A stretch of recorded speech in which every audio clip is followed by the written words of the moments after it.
It is my great pleasure that Pat Davenport, who came to work for Safe Place, which is in Lake Forest, in 2012, was that? That's right. And but she was then already working in social services.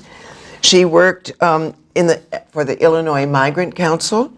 She worked for the Kane County Workforce Development.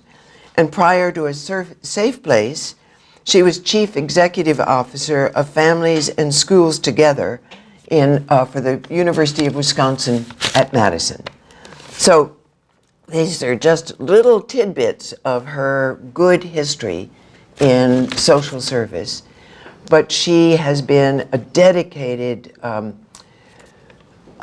only passionate about the topic, but her training was as a social worker at Governor State University, but she also had business management training at Lewis University, correct? National Lewis. National Lewis.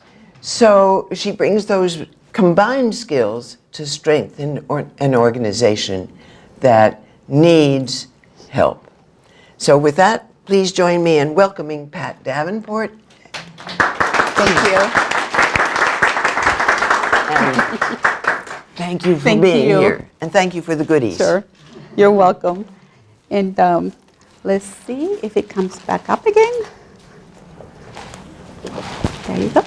Well, thank you for having me here today. I'm Pat Davenport, and I'm the CEO and Executive Director of A Safe Place. And I want to recognize that in the audience, we have a couple of our board members, Kay Johnson, who's our board president, and your last name, it always escapes me. Rosamond, who is one of our board members, newly joined A Safe Place, but has been a powerful force to reckon with since she started with us. And actually is on our finance committee too as well, who is revamping that whole work and that whole process. How many of you know about A Safe Place? So a good number of you. We have been around now for 41 years. So we have grown, we become adults.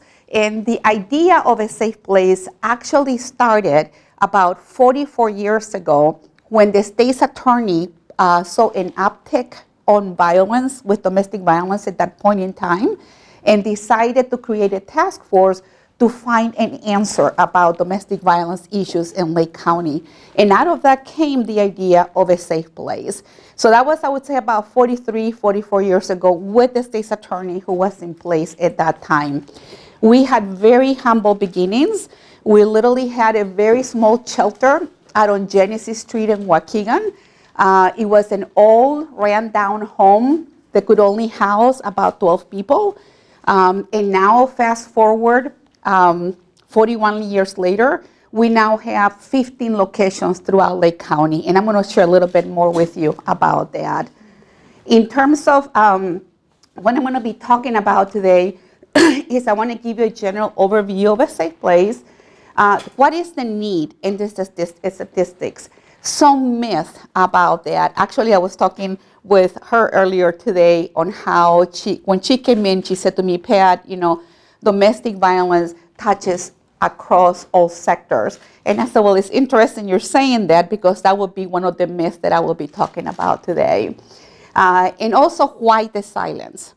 Because domestic violence feeds in silence, and that makes it the epidemic that it has become, because no one talks about it.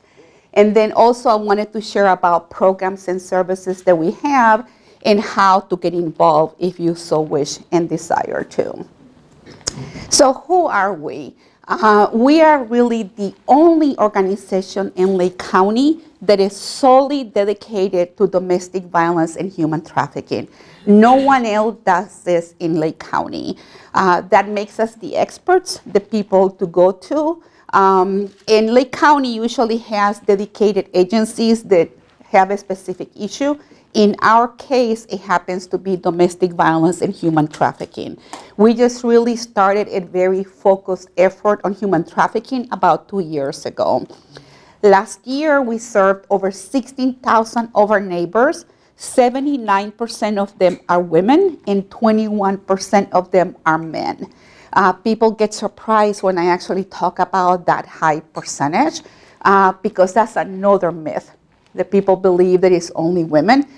Of course, by far, it's usually women the most that are impacted and affected, but there are men who are also impacted as well. We provide a continuum of care. So there are three main areas where our services are at. By far, 90% of our services are for victims and their children. We provide very comprehensive services for them. We learned that one-shot deals don't work. So if we were to only offer emergency shelter, that is not enough for what they need. We also try to prevent future abuse by working with the offender. We're actually what is called a dual agency. We work with victims, but we also work with the person who does the harm. And I will tell you later why we believe on doing that. We also are also trying to work in preventing the issue by doing prevention in the schools and with kids in the middle schools and the high schools.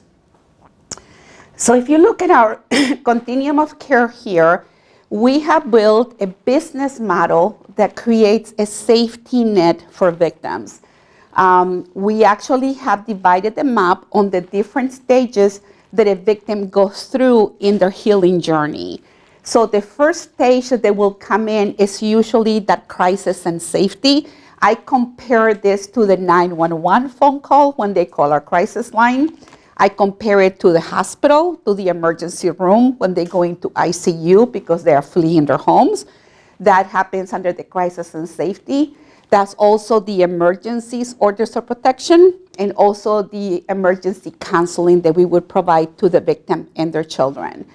The next stage is I would say the crisis and safety takes about 3 months approximately, because when they come in to us, they're literally in crisis. And what we're trying to do is to stabilize everything so that they can start to move on from there. Then the healing and building is the next stage, and that's when they begin to look at what is my housing options. We provide transitional, we provide scatter housing, we provide permanent housing, family therapy, individual therapy, and so on. And then we also move on to post-separation. Many people are under the belief that if a relationship that is abusive ends, that the problems end. And it could not be any farther from the truth. Actually, it can be the opposite. The chances of a victim dying at the hands of an abuser increases 9 times when they leave the relationship than when they stay in it. So it is critical to provide post-separation services for them. And under that, we have a family visitation center where we do custodial exchanges as well as supervised visits. We also provide longer-term counseling as well as supportive services for them. Then from there, we go on to intervention, which are the abuser services and longer advocacy for the victim, for those that need it. And then, of course, we go back to prevention. I think that if we're going to put a dent in domestic violence, we need to prevent it from happening, because our work really is with the aftermath. Is after everything has escalated to the point that they need to leave, that's when we get them. So if we can teach young people what healthy relationships look like, then hopefully we won't get into this cycle, that goes on like that. Any questions so far? So now we have about 15 locations throughout Lake County. Each of them provide different services. We actually have our emergency shelter, which happens to be an undisclosed address. We protect that address just to ensure that people that are not supposed to be there don't show up. But we also provide services to the community at large. So if we have people that need counseling, they can actually come into our emergency shelter. People wonder sometimes, how does that happen? Well, what you'll see occurring is maybe they have not gotten the courage to leave yet, or they may not need housing, but they need counseling, so they will be coming to see us through that. We also have our transitional and supportive services. We now have, we have those actually in Zion. We actually provide services there. We also have another site in Gurnee, in Waukegan, Round Lake, Mundelein, Lake Forest, Lincolnshire, and Highland Park. So we actually have 7 bricks and mortars that are actually facilities with our name on it, and then the rest of them are like satellite offices. We have found that working with churches is a beautiful way to be safe.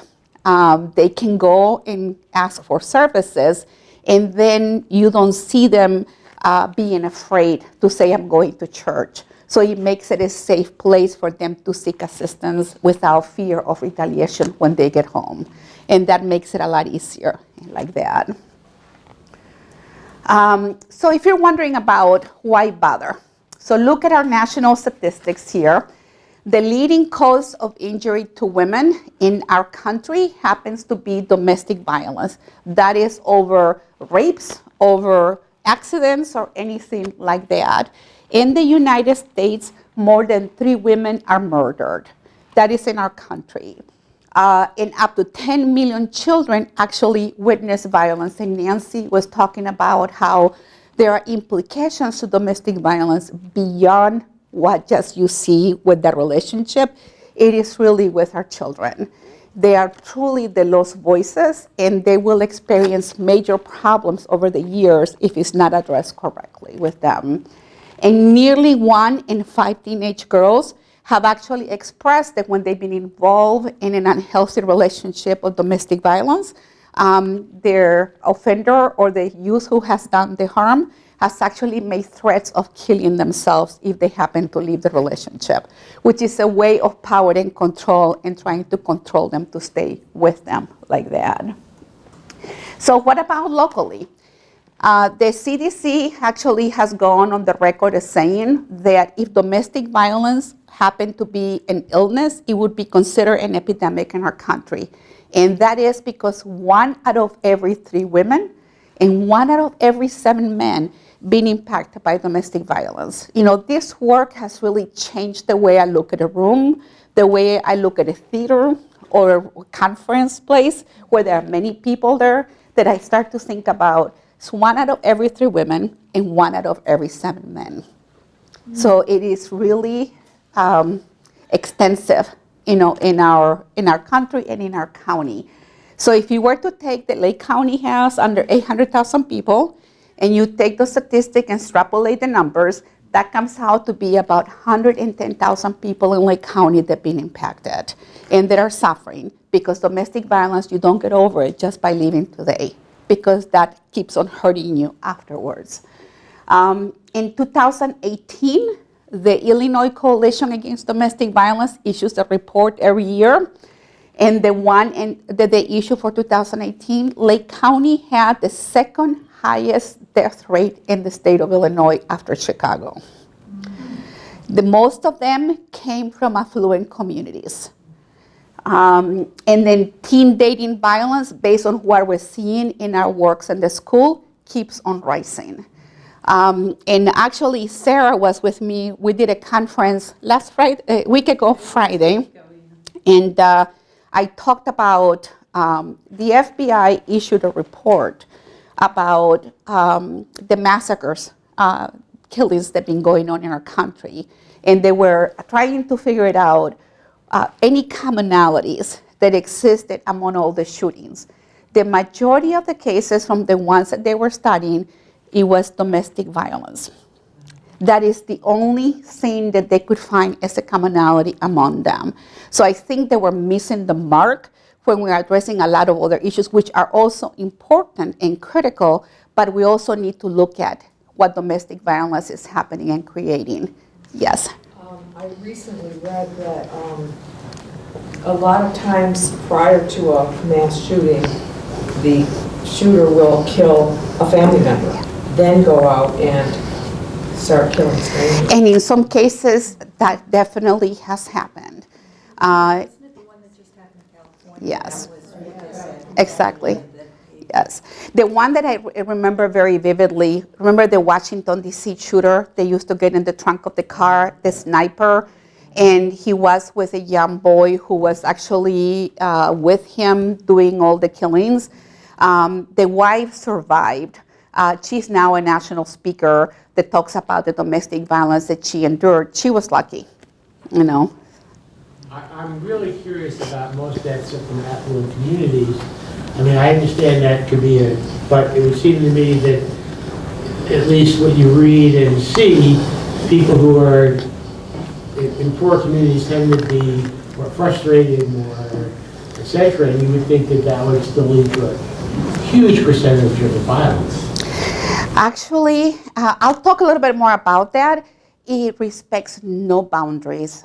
You know, because of what we were seeing with the deaths in Lake County that were connected to domestic violence, with the majority of them coming from the southern part of the county, is what prompted us to open the office, the physical office in Lake Forest. 2 weeks after we opened, we reached capacity. And we now have wait list of people waiting to get in. And I think that's the misconception, you know, that people think it's only in the poor communities or where there is no education. But I'll tell you a story. I got a call from a Deerfield police officer and the social worker. It was about 2 o'clock in the morning. They were dealing with a victim who her husband tried to run her over with a car in the streets. And the officer says to me, Pat, if we don't get her out of here, he's going to kill her. So I said, please put her on the phone, you know, let me talk to her. And I let her just, you know, unload and say whatever she wanted to say. And then her whole thing was, he's not hurting me. You know, I have no bruises. He just tried to run me over with the car because he's upset. You know what I'm saying? Is again, she sees him as being angry and as being upset. And if she had not done whatever it is that she thought she did, he wouldn't have done that. You know, and victims have a way of taking on the blame and making excuses for the other person, when in reality, that is not the case. It's all about what he's doing. Did you have a question? In the affluent communities, is there any relationship between this and very high sense of entitlement? Yes, and I'll tell you a little bit more about how it works. We come from the philosophy that violence is learned. You know, violence breeds violence. If you grow up in an environment where you see somebody else beating somebody else, you're more than likely to think that's okay. And then it's all about power and control, and trying to manipulate the other person to do what you want them to do. So indirectly, definitely, it's like entitlement, right? And there are different levels of batterers, by the way. I would say probably the most dangerous one are the narcissistic, who are very egotistical. Usually who we see those are your presidents of big corporations, people with a lot of power in the business world. They are accustomed to controlling people in the workplace and are doing the same thing at home. So there is a sense of entitlement there. Yes. It sounds like the home is sort of a crucible for violence, the violence we have in this country overall. I wonder if there are any comparisons to the violence problem, both domestic and overall, to other countries. How's our domestic violence compared to domestic violence in other countries? I don't know. Kate happens to teach at Loyola. Is it Kate that you teach? Or in DePaul. Have you seen anything there in There's an terms of? awful lot about cross-cultural domestic violence, absolutely. Part of the problem is that different countries define it differently and conceptualize it differently. In some countries, what we would think of as domestic violence doesn't really signify, you know, it's just business as usual, as was the case, I think, in our country up until a few decades ago. But there is enough of a kind of even playing field to know that the United States is higher than many industrialized countries when it comes to domestic violence.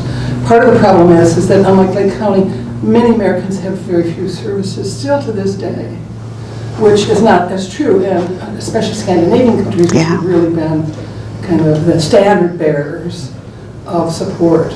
So it is an interesting question, and it's a hard one to answer. But we do know that the United States has not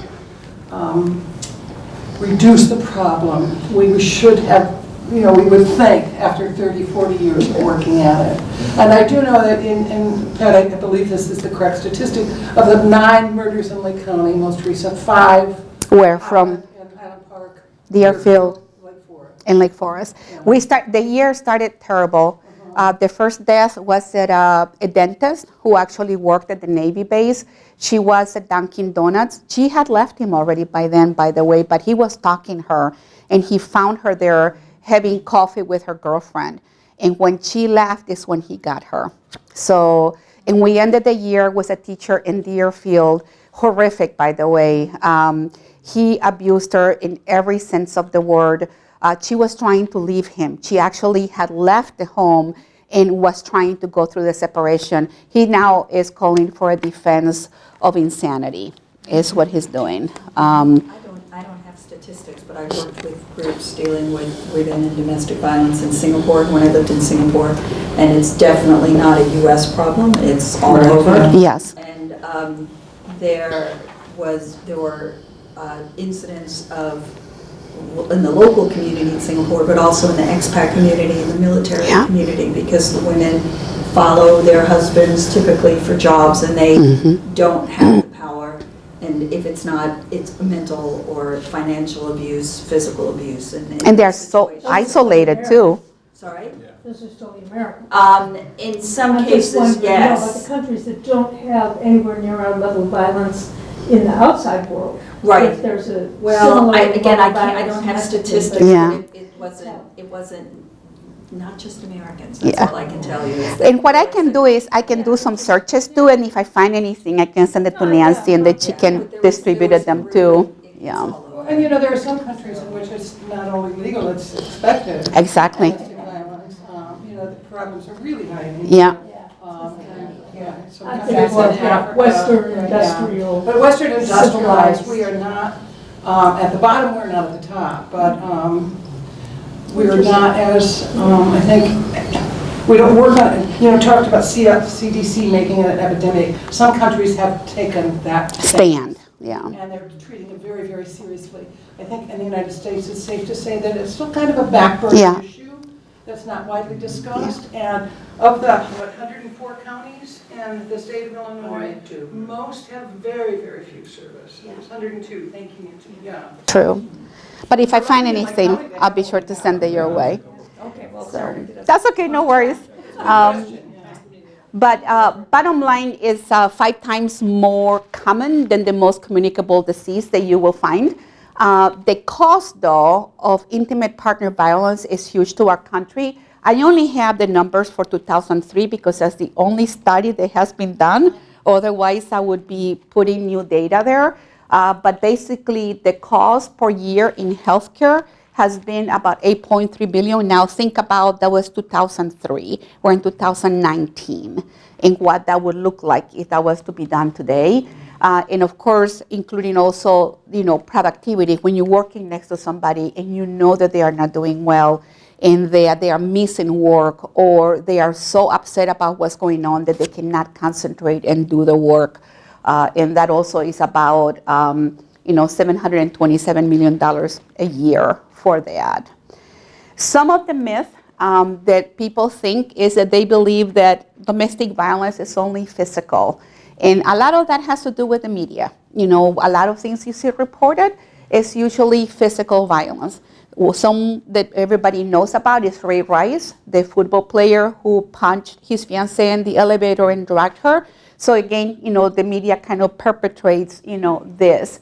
Often you hear victims saying, he has never hit me, I have no bruises, therefore I'm not being, I'm not a victim, nothing is happening to me, so I'm not experiencing domestic violence.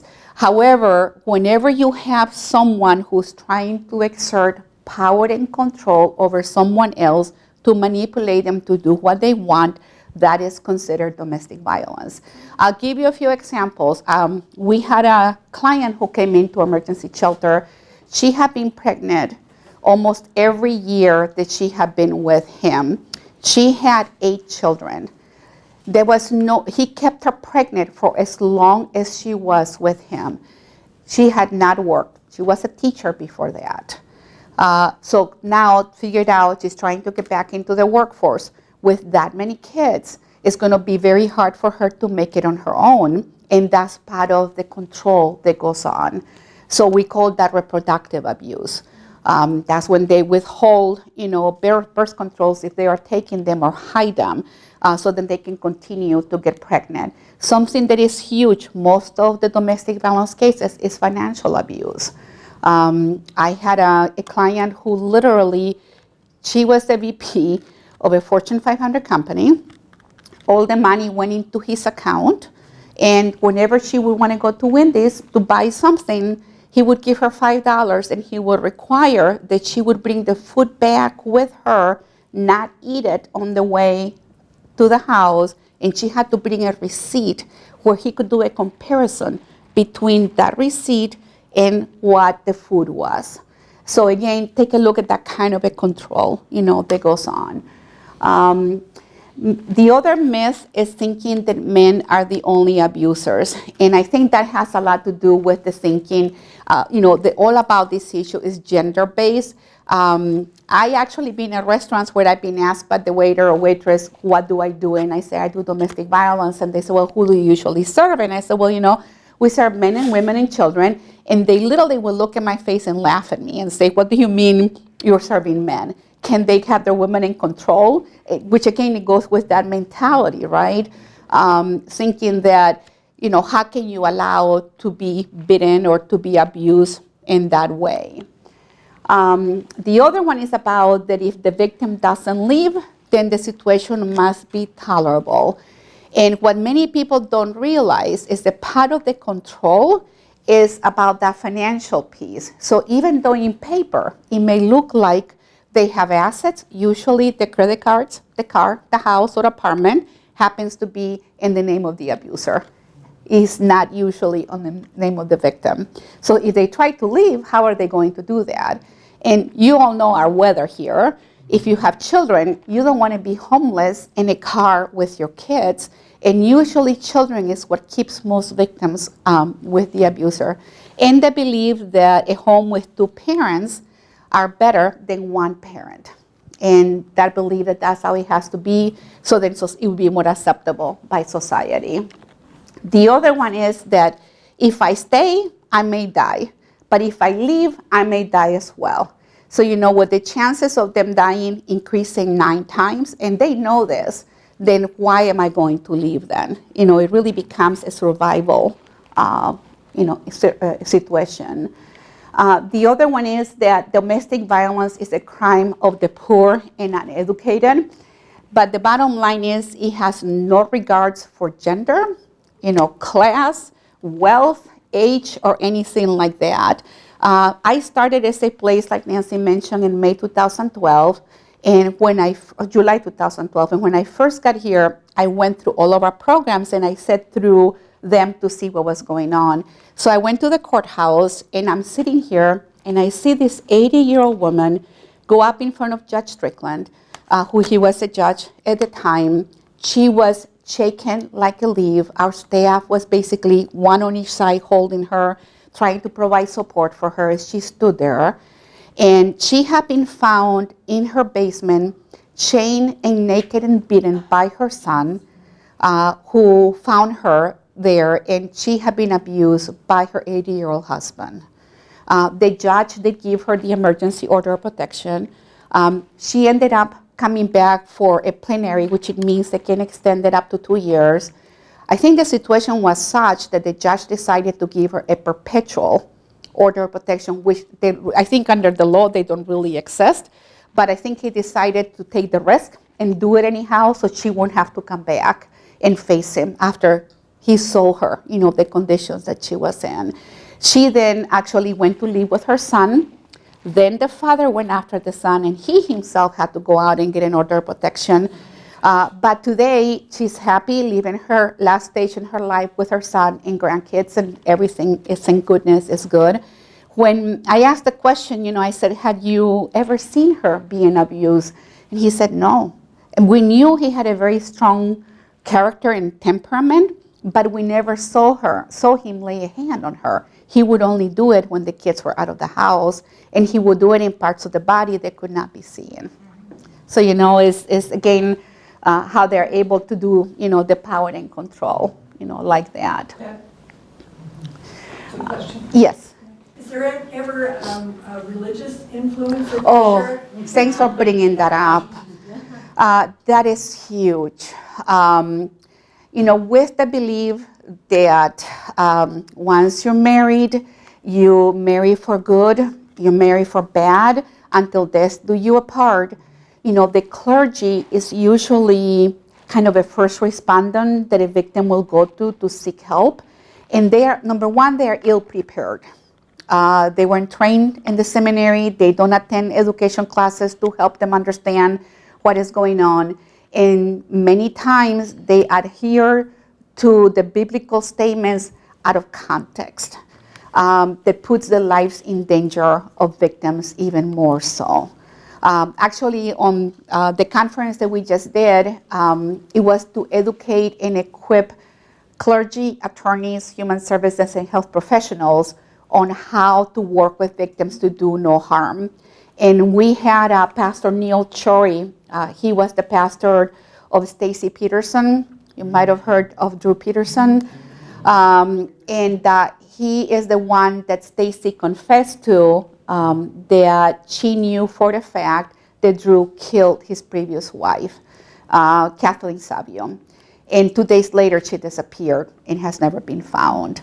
But, thank goodness that she did have someone to talk to, but that is not the norm. It's not what we see around Lake County. It's the contrary. And it leaves the victims in a very difficult situation because they feel they are sinning if they happen to leave that relationship. May I just add a quick Yes. anecdote? A woman I worked with in Libertyville, a Purdue graduate, when she decided to leave her abusive husband and take the children with, she went to the religious leaders. This was a very evangelical faith, I don't know the name of it, but they told her that if she left, that her damnation was inevitable. But what was really interesting is that she was also damning her children. Yeah. And if she left them with the father, they might get into heaven, but she wouldn't. But she did take her children, and you can imagine how difficult that was, because for a long time, I think she's gotten better now, for a long time she really believed she was damning their souls by taking them away from their father. Yeah. That was a really heavy burden for the clergy to put on. Yes. Yeah. Thank you for bringing that up, because we see a lot of religious, spiritual abuse happen as a result of, again, it's trying to keep them down, and keep that control over that other person. Do you see in the LGBTQ Yes. community too, any type of offense against? Yes. And just so it's really painful, and with the LGBTQ community, what we are seeing through our doors is that they have a higher rate of domestic violence happening due to many reasons. And usually when it's two men, they almost feel like the words that I have heard from them is like, when I went to my friends, I was totally like devalued, like it wasn't even a problem at all. They actually told me to man up, is what they say. Like if it was no reason to be concerned about it at all, just because, again, they were a man. The other thing is just know about the death rates in Lake County, with the majority of them being from the southern part of the county. That shows you right here in your backyard that is happening right next to you, every day. The other one is the belief that the abuser just snapped. Many times it gets confused with anger management, and it's not about anger management. I have seen abusers go in front of judges where they are so eloquent, composed, well-behaved, I mean, like model citizens in front of that judge. They will not let anything interfere while they are there. So if they can control themselves there, believe me, they can control themselves other times.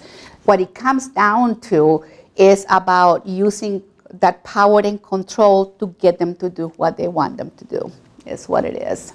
And that's how that cycle is. So the other thing that I wanted to share with you is about some local issues that we faced here in Lake County as to why we cannot get a true picture of domestic violence or any forms of abuse really in Lake County. There are many systems issues within our county. It's not unique to us, but I can share with you what we see here. I had a young woman in her 30s. She actually came to the court. Her abuser had been in Chicago, had committed a sexual assault rape there. He also had been in Elgin, where he had also had orders of protections against him. And because when they come to our courthouse, all they can see is Lake County, the judge had no idea of knowing the history of this person. Is it related to domestic violence? He ended up killing her. There is no central database system within. I always say, I can't do anything about the national level. I can't do anything about the state, but we can do something locally. And I am on a mission to try to find a way on how we can actually get them access to, because there are databases out there that they can access, and there are laws also that supposedly can help them do that, but it's not happening with the implementation of it. Changing that, would that involve policy changes at the county level or the state level, or? At the county level. Is it the county? You can do it at the county and the state. I actually have spoken with Melinda Bush about this and with Joyce Mason also, and they are very open to working on this. So it's not the county board that would have to pass some sort of? It would be through the courts. Because remember, the courts are separate from the county. Now you're having trouble. Yes, yeah. The other one is the problem is very minimized by the media. We actually had, the daughter has been volunteering from us for some years, and her mother had done everything right. She left him, she came to the courthouse, she got an emergency order protection. The judge gave her a 2-year extension. The day that he shows up to the court, he is basically saying, I will not contest it. I'll agree to the 2 years. I'll get counseling. And I'm like, there is something wrong with this picture here, because he was so the opposite to that before he showed up, agreeing to go to counseling. Most of them don't agree to that. And then she actually had moved from their home because she was afraid he would find her. And he ended up tracking her down to her father's house. And he found her, killed her with a knife. He left her so butched up that her father, when he found her on the sidewalk, he saw that she had been beaten and mauled by a dog. It didn't stop there. He actually ended up barricading himself in some homes that were behind the house where she was living at. The SWAT team ended up being called in after a 4-hour standoff. He ended up killing himself, left a 2-page suicide letter, and the media, the newspaper, had about this big of an article, and it was like hidden. So again, it kind of seems to be swept under the carpet.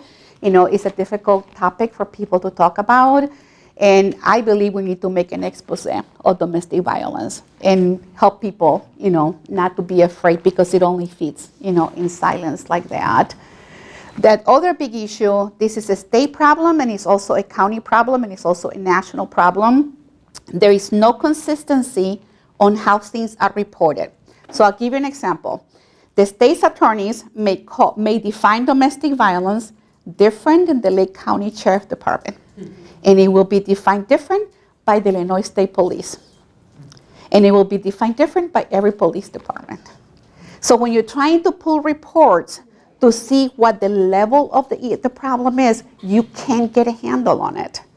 So, yes, we serve 60,000 people, but what is the level of the abuse in our county? It's very difficult to get that. We were able to, through funding of a foundation from the Lake County Community Foundation, we were able to hire a consultant to do kind of an analysis of abuse in Lake, that it was related to domestic violence, sexual assault, child abuse, human trafficking, and they had to apply the medical model. They basically took like how you figured out how many diabetic people are in your county based on the national numbers. That's how they tried to do it for us locally. But because there is an inconsistency on that, and I think for that it would have to be at the state level. We can't do that here locally. Talk to Joyce Mason about that? Yes, she knows. Yeah, it's just, it's a very complex issue. I don't know if it's done by design, so that we don't know about it or what it is, but it's complicated and it's not easy to do, you know? And that, of course, doesn't help us, you know, to figure out what really, you know, you don't know whether you're making progress or not if you don't have a baseline. And that's the baseline I've been looking for, you know, since I got here. It's like, what is our baseline so I know whether we're making a dent or not?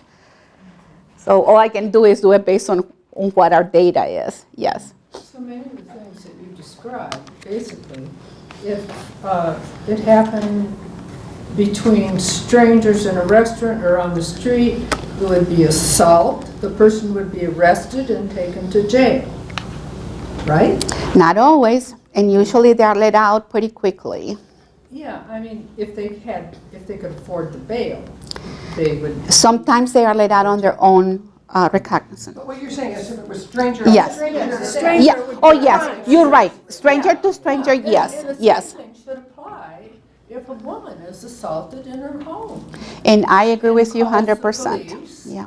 But they often probably don't call the police. In some cases they don't. You're right, because there is that fear, you know, that if they do call, the retaliation waiting for them is too great to risk it.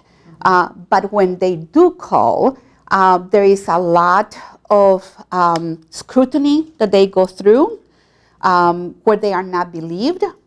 And as a result of that, many times there is no arrest that happens. That's what I mean. Yes. No arrest. Yes. Whereas if it happened In the other settings situations. with other people, it would Correct. automatically be an arrest for the assault. You're right. I wonder if police officers are getting better training. I know when I worked on this 45 years ago, one of the things I did was ride-alongs with some of the police officers in Lake County when they were patrolling. And when they would get a domestic violence call, they said that they would try to delay going there because Yeah. it was always, you know, it could be dangerous for them. And, you know, it's a family fight, and if they wait a while, it'll probably be over before Yeah. they get there. It was avoiding it. Yes. And I certainly hope that police have better training now. You know, we offered, actually, one of the things that we provide is police training. We are just not allowed to go in and provide those trainings many times. They want to do it themselves.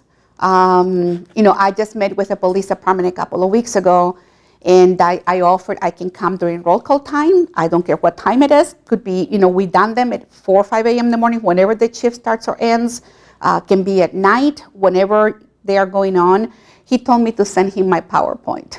I think that's, I've You know? done human trafficking training for that, for recognizing problems. And it's not that complicated to do that training. I think all the police departments Yeah. should do that, at least Yeah. to start bringing the awareness to Yeah, women. and it's all about the lead in that department and what they want to do. You had a question?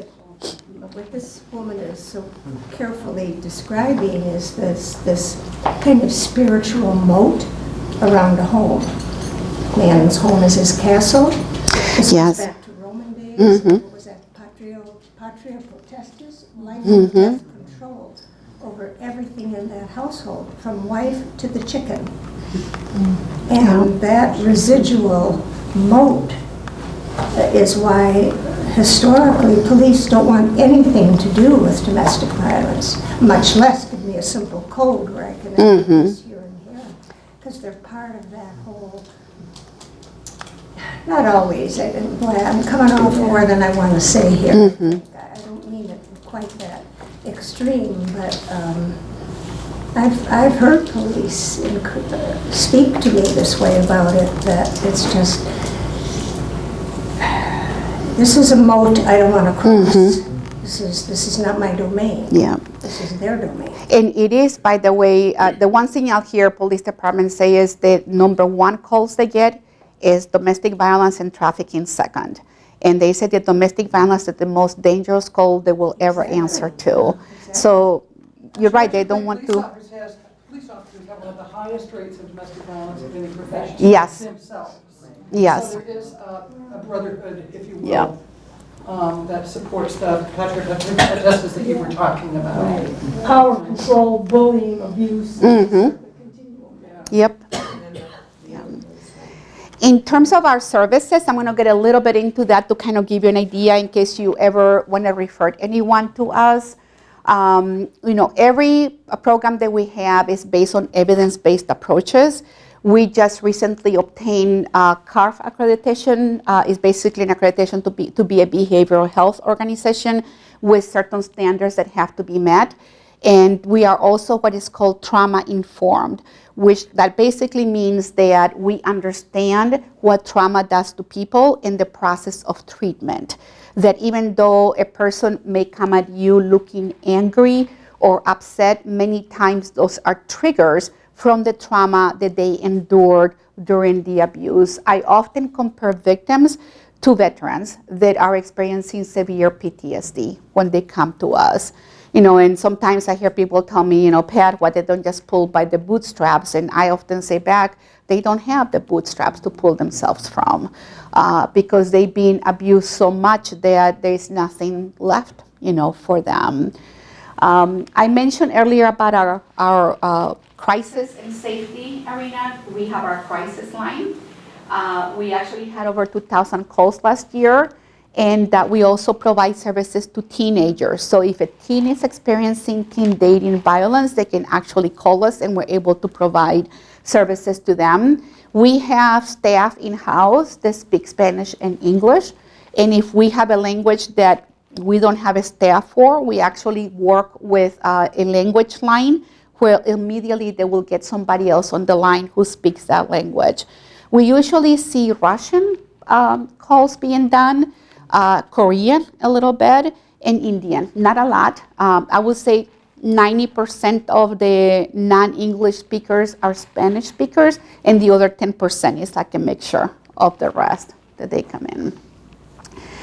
We now have, as part of we call it our emergency response services, where it's basically is for domestic violence and human trafficking. This came about as a death that happened in Gorney about 3 years ago. There was this woman who never got the courage to actually pick up the phone and call or say, help me. However, her neighbors kept calling over and over. It happened about 6 times. The 6th time, he killed her. And after that, I started to think about this, and I'm like, if we wait until they come to our shelter or until they make that call to us, it may be too late. I kept thinking there has to be another way, like the ride-alongs or something else like that. And I worked with our Lake County State's attorney and some of the chief of police, and I said, if we can secure funding to expand our crisis work that we do, will you be open to having an advocate who is either on call, who can go to the hospitals, can go anywhere you want to, and then be there, or come to the police department? And our Lake County State's Attorney, Mike Nernheim, along with the chief, said, we want this. It took me about 2 years to get the money. We finally were able to, and now we have our crisis team. When they get called, then they are summoned by the police, and then they show up. The best case that I can share with you that really shows how powerful this process is, we had a mom who was beaten so badly, her eye was as big as a softball. When the police got called, they got called not because of her, but because her son called. He didn't even know if mom was alive or not. They managed to get in through a window. They managed to get her to the hospital. She refused to talk to them. The police officer called our crisis line, and we sent Dr. M, that's her name, who goes out for the calls. And she goes to the hospital. They do a handoff because communication between an advocate like me or anyone that works for a safe place is considered privileged. So we can't have a third party usually in the room. We don't want that to happen. And Dr. M basically spoke with her and said, you don't deserve this. And she just let her unload, really. And the lady said to her, give me 10 minutes to think about this. And after 10 minutes, she called her back. And basically, she decided that she was going to press charges against him. And she moved in actually to our emergency shelter and then in one of our housing programs that we have with her children. So they are all safe now. But what the police officer told us, they left thank you notes for Dr. M at the police department afterwards, saying that had she not done this, more than likely they would have never been able to get any charges, against him at all. So, it works. I think the more we get there, in front of it when things are happening, that the better it's going to be, and hopefully save more lives that way. About the safe places, it should be very simple for the abuser to follow the wife or find those safe places. How do you protect the knowledge of where they are? Oh, that's a hard one. Our emergency shelter has been where it is for 25 years. So after 25 years, many people know where you are, even though we don't advertise the address or anything like that. We do get abusers coming through our doors. We immediately call the police. They get removed. More often than not, the abuser wants nothing to do with me. Who they want is her. So we do have the good odds in that way. Now, granted, there have been times where innocent bystanders have been killed in the process, but more often than not, they are not after me. They're after somebody else. So it has helped us to do that. We work with the victims in understanding that even though they might have turned off a GPS, he's still following her. There are other ways on how you can do that through different apps to find her. So we actually will ask them to get rid of that phone and we'll get a different one for them. But it's a hard thing to do. We have to, most of the time they are not following them when the police is with them. It happens afterwards. Especially with children. Oh, yes. Yes, and then they try to go to the schools and get them, and that's where we have to work with them on what to do with the school if he was to show up there and ask for the kids, like that. The other thing that I want to talk about also is we now have a person also based at the Lake County Sheriff Department, 1 day a week right now until I can get additional funding. And that is so we can be on responses to human trafficking calls. So if there's a sting happening, usually they will let us know like 2 weeks ahead of time, so then we can go with them. Traditionally, the philosophy in Lake County is that they will not arrest the victim. What they want is they want to arrest the trafficker or the Johns who are using it. So we show up there more just to talk with the victims and then take them with us if they wish to get services. But they also call us for other things. If we happen to be there that day, then they will actually get us in the car, and go with them and assist like that. In terms of our housing programs, they're kind of, the emergency shelter, they can only be there for 3 months. Our transitional living, they can be there anywhere from about 6 months to 2 years. And then we also have scatter housing throughout the county. And then we also have permanent Section 8 housing. In total, we have about 95 safe homes throughout Lake County. It is the #1 service that we get requests for, and the most expensive one. Because unfortunately, again, they are not going to want to leave if their kids are not taken care of. We have bedrooms, 1, 2, and 3 bedroom sizes, and we have 50 people on a wait list per bedroom size. And it's only 50 because that's the maximum we're allowed by HUD to have on a wait list. So if we get more beyond the 50, we cannot list them in there until that list drops. The demand for housing is unreal. Our emergency shelter last year, we did over 6,200 nights. We housed about 220 victims. We actually house men and women in our shelter. We have downstairs is used for men, and upstairs is used for the women with their children. We see children up to 18 years old. It used to be some time ago when I got here, the children that were 13 and older could not stay at our shelter, and I changed that policy because in my opinion, that was dividing families. And now children can stay with us. Even my 18-year-old, I couldn't see him not being with me in a time of crisis like that. Can you imagine now a 13-year-old? We also, downstairs, we also have a human trafficking space that we allocate for that. My dream one day is to actually have a house that specifically for human trafficking. It's very difficult to house domestic violence victims with human trafficking victims. Number one, human traffic victims do not see themselves as abused at all. They don't see themselves as being trafficked to begin with. So they resent it that they are even there. And they look at it very, very differently versus having a place that it would just be, for them like that. We partnered with No Arrest. We believe in collaboration and working with other agencies to help us do what we can do. Many times victims will not leave because of their pets. They know that if they leave, they could be killed, they could be harmed, or who knows what they'll do to them. No Arrest will actually come to the shelter, will take the pets with them, and will provide a daily report in the mornings and at night as to how they are doing. They'll send pictures, and they'll get to see how they are, and they actually get to text back and forth. They take care of all their chats. Everything is done by them. When they leave the shelter, they all get reunited. We have had, and it's not only cats and dogs, by the way, we had actually had a pink snake, a llama, a bird, different things we actually have had. We started with dogs when we started this, but, it's expanded, to that. This is actually a picture of the building where we have 40 apartments. We did over 41,000 nights last year. And I just love to share this. The apartments are beautiful, by the way. They are very well kept. They have washers and dryers right in their apartments instead of a communal one at all. And this little boy, when he came in and said, Mom, I told you that if you left him, that we would be okay. Our legal advocacy program is actually based out of the courthouse. We do 90% of the orders of protections in Lake County, and we win about 94% of the time.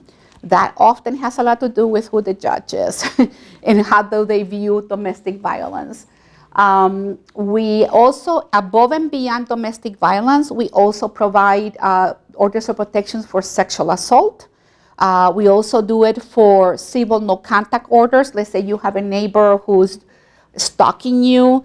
We will actually do those at the courthouse. The most comical case I heard of was leaves falling on somebody else's yard, and they wanted to have DNA on the leaves under a civil no contact order. I know, but the judge did not grant it. But we do also teen date rape and bullying. Lake County has a law that allows a youth to file another order of protection against another teenager or middle schooler, either being bullied in the schools. There is a new law, just so you know, that just passed, it's being called the red flag law, the firearms law, where Firearm restraining orders. That's like a frog, right? Yeah. And actually, let's say you have in your house, maybe your partner or son is using guns unlawfully, shooting, up in the air, putting other people in danger. You could actually then go to the court and petition for the firearms to be seized by the police department. We haven't gotten any yet. Based on the information I received from the team. But I think police departments may be the ones who we may see the requests coming in, because I think sometimes it may put the family member in danger if they try to come and do an order of protection, or may actually strain them in that relationship. Can I just add a couple of comments to that then? First of all, you don't have to be a family member. Oh, okay. Restraining order law, you can just live in the household. Oh, okay. So you don't have to be actually part of the same family. Also, there are two ways you can request the firearm restraining order yourself for a family member or a household member to have their firearm removed. But if, like Pat just explained, sometimes people are very afraid to do that or deeply uncomfortable about getting a restraining order on their loved one or their roommate, makes them feel more vulnerable. So the other part of the law is that you can go to the police, tell them, and the police will get the restraining order, and you don't have to be involved in the process at all. Sarah, And it's also temporary. Yeah. introduce yourself. Yes. Oh, sorry. So I am Sarah Knudnik. I'm the organizer of the Illinois Gun Violence Prevention Coalition. I work for the Illinois Council Against Handgun Violence, and we have a grant to educate as many people as possible, including law enforcement, community members and law enforcement across the state about the firearm restraining order law. So if any of your faith or community groups would like to have us come out and teach you about the firearm restraining order law, teach your community about it, we'd really like to do that. Just one last thing, it's temporary. Yeah. So you can get an emergency fro, and then the guns are immediately taken away. And within 14 days, they have to make a decision about whether to take those guns away for a full 6 months. If the person, if you feel after 6 months that they still are not ready to have their firearms back, then you can ask to have it extended. The key thing is to remember that it's not an order of protection against the person, it's for the guns. The questions and the people that have come into our office have been primarily family relatives and then police departments, officers who have come in to ask. So if anyone needs that, you can just send them to us and we will help them complete the paperwork and go into the courtroom with them. We haven't completed any yet. Yeah, it's because it's just getting started. Minors can request one as well. So a lot of, like if a minor feels that a loved one, typically their mother, might be at risk of domestic violence, they can request the firearm restraining order law. But the other group, the other type of firearm injury that it's most helpful at preventing is suicide. Yeah. So when people feel that someone in their home is at risk of suicide and they know there is a gun anywhere in the home, whether the person at risk of suicide is the owner of the firearm or not, it doesn't matter. You can ask to have the firearm removed. And then the other thing I just want to say is if there's anybody in here who feels like you or someone you know might be interested in a firearm restraining order, Speak for Safety IL. You can just go to that website, Speak for Safety IL, and it's all explained how to get one. Yeah. Just know that if they need assistance, they can come to our office and we don't charge anything at all for any of our services. Because it's hard to maneuver things for people. I mean, even going into a courthouse can be very intimidating. And we have staff there who are very well trained. They've been doing this for years. And they've gone through the training and work with the state's attorneys on this. So just know they don't have to do it by themselves. They can do it with help too as well.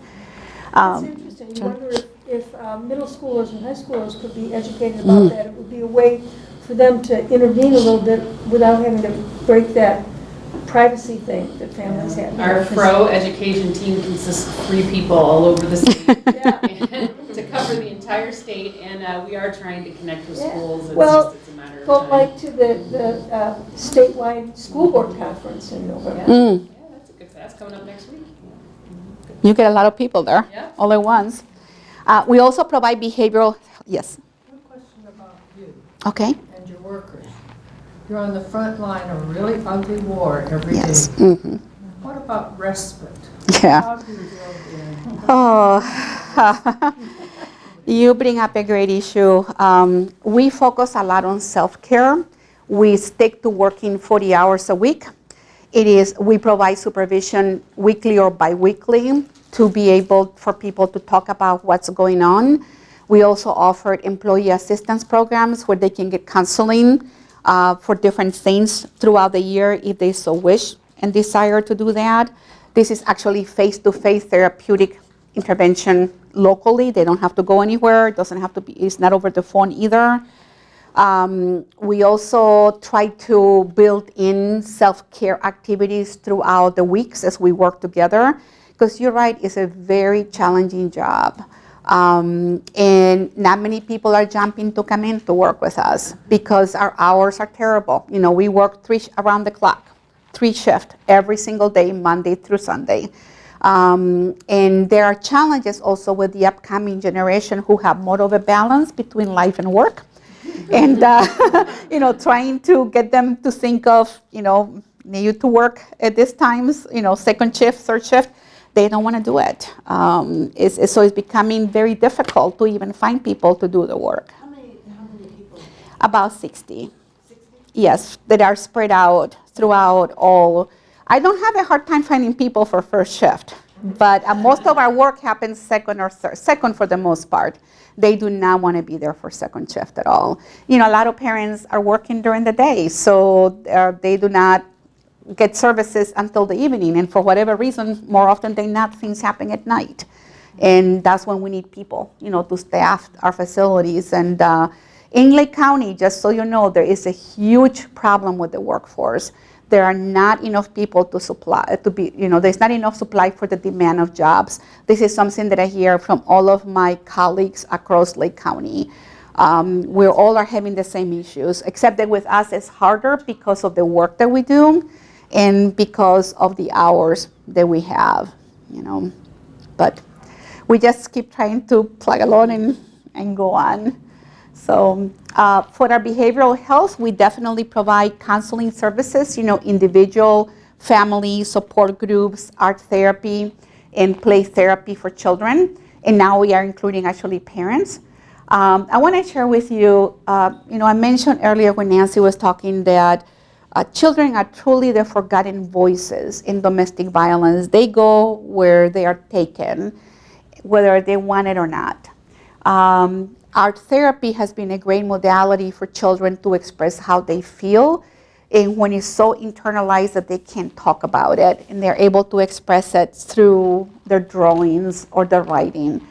The one on the left is a child that says, you know, these are the feelings that I feel when I see my mom get beat up. This is a 7-year-old. The one on the right says, you know, I'm visiting my mom at the cemetery. I know someday he will kill her. This was a little boy who was 6 years old.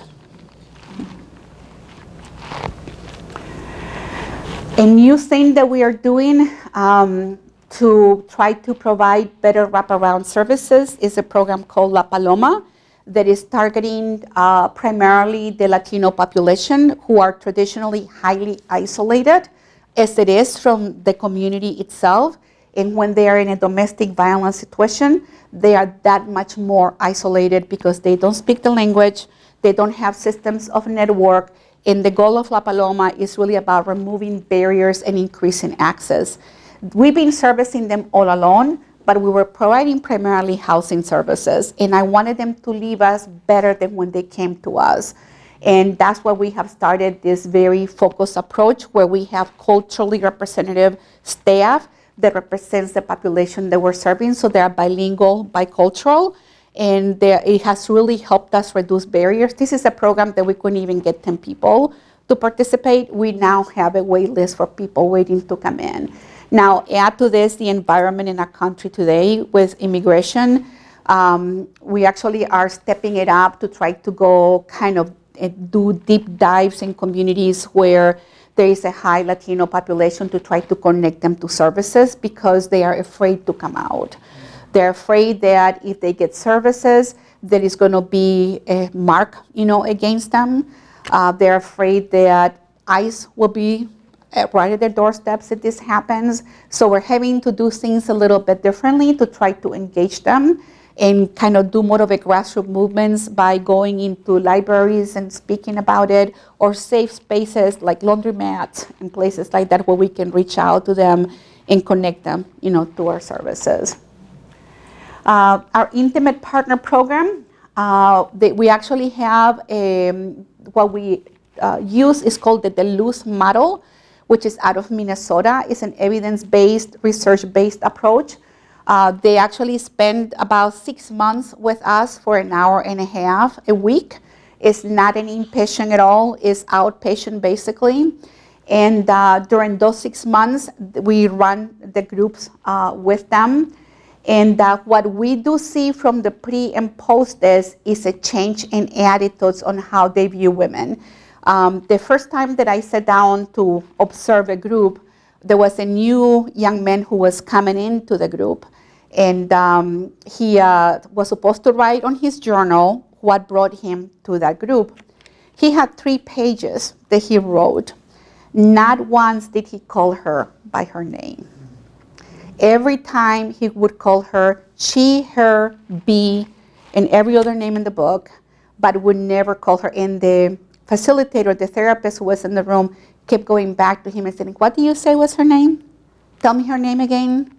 To try to, because often what happens, the objectification is so far that they see the other person as a property. They don't see them as a human being. And part of the process is about kind of reverting them and helping them realize that this is a person that feels and hurts just like you do. When people ask me why do I care about providing this service, is two reasons. One of them, abusers are usually broken. They are somebody's brothers, somebody's uncles, somebody's fathers. Usually the victim, all they want is for him to stop. The children, that's what all they usually want. If he could just stop doing what he's doing, they want to be with them. The other reason for me, which is the primary reason, is for 6 months, I know where they are at. And we are required to file, even though it's voluntary, they could come voluntary if they so chose to. The majority, 99%, are mandated by the courts. And as a result, we are required to do a report every week as to how they are doing. So we're able to report back, and if they are not doing well, then the courts will take further action with them. And at least for those 6 months, we have that communication going that helps them to be safer. And that's my motivation, for doing this. We are the only agency in Lake County that does provide a women's group, but I will tell you it does look different than the men's group. And traditionally, when you see them being with this kind of charges, is that the abuse that they were enduring caused them to respond in a manner to protect and defend themselves.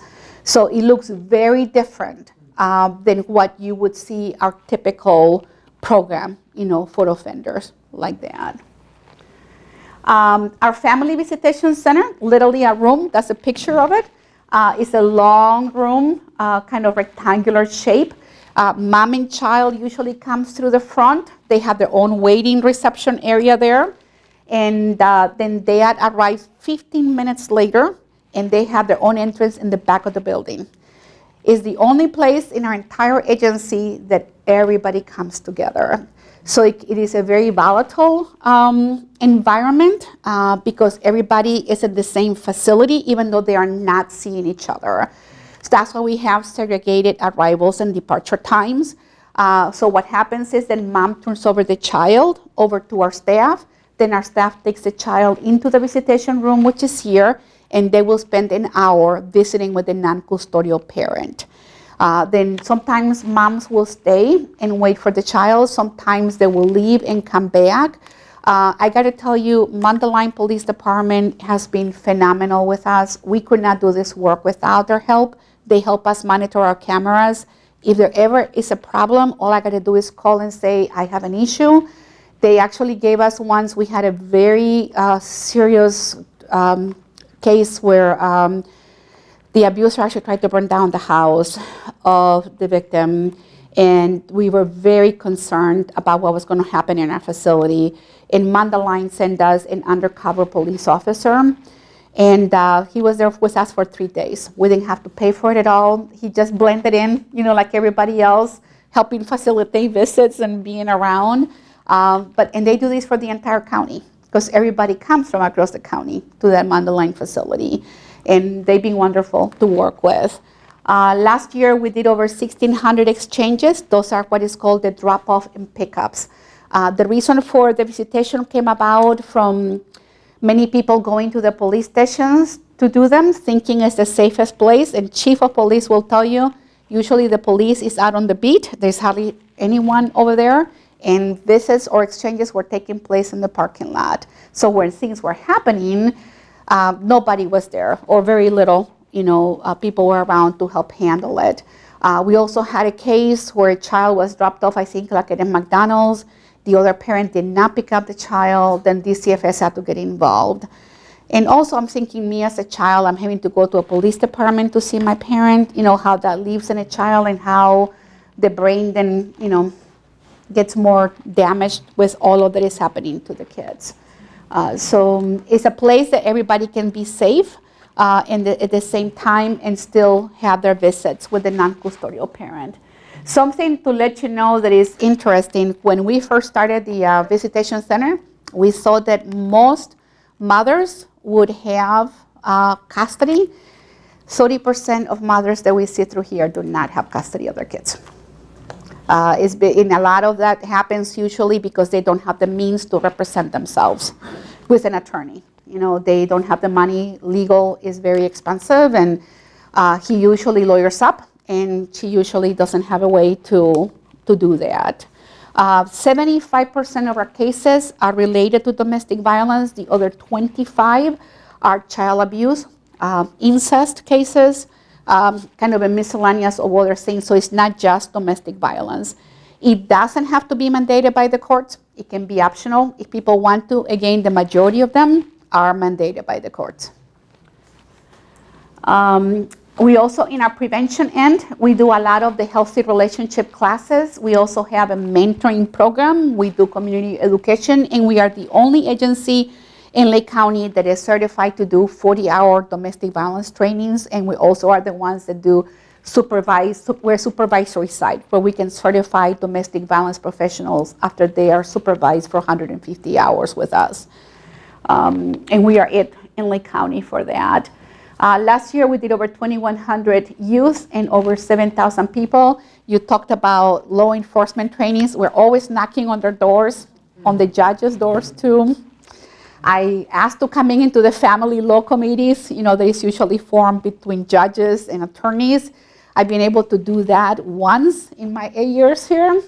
We invite them to come to our offices too. I have had many takers, at least for the visitation center, so it has helped for those that do come to hear more about our work.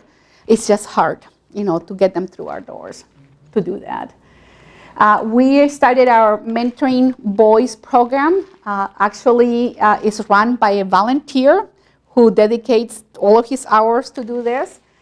He used to co-facilitate groups with boys and girls, and he kept saying to me, Pat, we need more than just the groups for these boys. And he said, we need a mentoring program. What I can tell you that we've been seeing with our young men, they're usually middle schoolers who come in, is that moms are telling us that they are respecting them more. They'll ask to carry groceries to the house. They'll open doors for them, and that they are not picking as many fights with their sisters. So, but for me, it's for them to see, you know, that most men do respect and love women, that most men are not the way that they are accustomed to, and they have amazing role models for them to show them that. And that, you know, it's been interesting, even for them to go to a baseball game. They have never been to one.